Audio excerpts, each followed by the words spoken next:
Bueno, chiquillos, bienvenidos a la clase número 1 de la semana del 8 de junio del año 2020 para los cuartos básicos.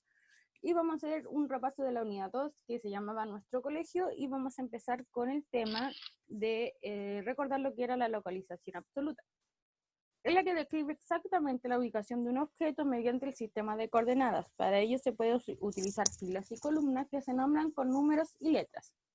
Y siempre debo leer la columna vertical primero y luego la fila horizontal.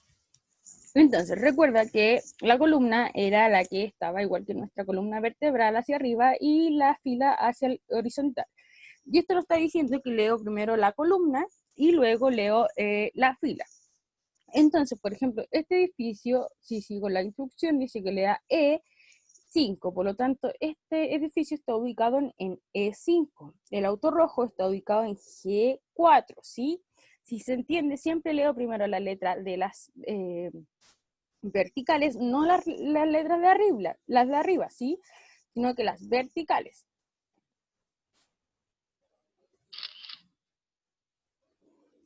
Y luego vamos a pasar a lo que es la localización relativa, que esta es la que tenía más complicidad, ya que esta me trabajaba mediante la ubicación y referencia de objetos en lugares presentes en un plano o en un mapa, ¿sí?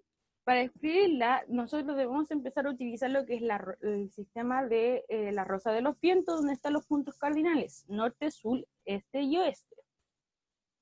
Sí, acá está nuestra rosa de los vientos, norte, sur, este y oeste. Y acá hay un ejemplo donde nosotros estamos utilizando los puntos cardinales para poder darnos ubicación. Por ejemplo, para indicar cómo ir desde el círculo azul al círculo amarillo, se puede decir que hacia el norte yo tengo que avanzar hacia el norte una cuadra y luego debo ir hacia el este otra cuadra más y yo diría que tendría que subir media cuadra hacia el norte, ¿sí? Pero todas las referencias que yo hago para poder ubicarme es en base a los puntos cardinales. En cambio, el anterior solamente utilizaba un sistema de coordenadas. Siguiente tema que vamos a recordar. ¿Qué son las figuras simétricas? Las figuras simétricas, acuérdense que las figuras tenían un eje de simetría, las cuales este eje las dividía en dos y formaba dos partes iguales, ¿sí? De la misma forma y de igual tamaño, ¿sí? Y esta línea simétrica, como les dije, divide en dos formas. Por ejemplo, acá tenemos un cuerpo humano y si pasamos, cuerpo humano entre comillas, y si trazamos su eje de simetría, obtengo dos formas de igual forma y de igual tamaño. Acá, otra cosa que me dice que hay figuras que tienen más de dos ejes de simetría. Por ejemplo, esta figura tengo un primer eje de simetría que me divide si bien en dos partes iguales, pero podemos trazar una segunda eje de simetría de forma horizontal y me va a dar cuatro figuras de igual forma y de igual tamaño. Si aquí yo hubiera trazado otra línea en esta figura, el eje de simetría me hubiera dividido dos ejes de diferentes formas, por lo tanto no cumpliría con lo que es el eje de simetría y lo que es el concepto de simetría. Para construir nosotros las figuras geométricas, si bien trabajamos en cuadrículas y en el plegado, donde ustedes tenían que haber hecho diferentes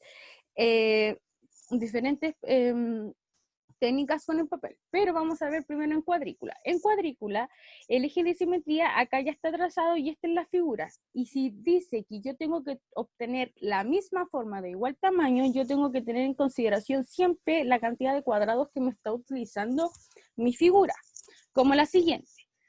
Si te das cuenta, la misma cantidad que hay de distancia de este punto al eje de simetría es la misma que yo tengo que dibujar para ubicar mi primer punto. Entonces, paso 1, tengo la figura, paso 2, identifico todos los puntos de mi figura y tengo que ubicarlo de la misma forma que está acá. Si acá al lado izquierdo tiene dos lados de diferencia, al lado derecho tiene que tener dos cuadraditos de diferencia para ubicar el punto. Y así sucesivamente con cada figura, ¿sí? O sea, con cada punto de mi figura. Y finalmente luego uno, y aquí tengo un eje de simetría trazado para tener dos formas de igual forma y de igual tamaño, ¿sí?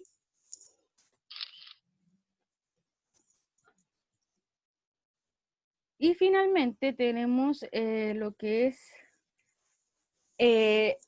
tipos de traslación, de isometría o de transformaciones isométricas, que son diferentes movimientos, el cual me van a mover una figura, pero ninguno de estos movimientos me va a interferir en lo que es la forma y el tamaño, ¿sí? Solamente va a ser un proceso de movimiento que se le aplica, ¿sí? Existen tres, la cual es la traslación, la rotación y la reflexión. La traslación nosotros vimos que era mediante el trabajo también de cuadrículas y se va trazando según cierto vector, ¿sí? Por ejemplo, acá me están diciendo que esta figura se mueve 1, 2, 3, 4, 5, 6, 6 hacia la derecha y 1, 2, 3, 4 y 4 hacia arriba. Este sería nuestro vector, el cual la figura inicial se movió a una figura final, ¿sí? Yo recién en los videos anteriores, de las clases anteriores, para mayor profundidad, recuerden que este es un repaso, están los videos de cómo se hace esto de una forma más detallada. La reflexión es cuando yo aplico el efecto espejo. ¿Se acuerdan que yo les dije que podíamos poner en el eje de simetría un espejo y esa iba a ser la forma correcta de cómo yo comprobar si había hecho bien una reflexión? La reflexión utiliza, como dije, el efecto espejo, y es lo mismo que hicimos anteriormente. Por ejemplo, como es el efecto espejo, la misma cantidad de distancia que hay desde un punto al eje de simetría la tengo que tener acá. Y así con cada punto, para poder tener una figura final y una figura inicial y tener mi figura inicial. Si se dan cuenta, ¿por qué efecto espejo? Si nosotros pusiéramos un espejo en esta parte, la figura nos quedaría de esta misma forma, mirándose de frente a frente. En cambio, si yo hubiera dibujado la forma al revés, estaría mal ejecutada mi figura. Y para rotar, podemos utilizar, esta va a usar diferentes, va a utilizar lo que es un centro de rotación. Esta es la tercera transformación isométrica, es la más complicada. Acá podemos trabajar con respecto a lo que es un giro de un ángulo y puede tener dos sentidos, ya sea en horario y antihorario.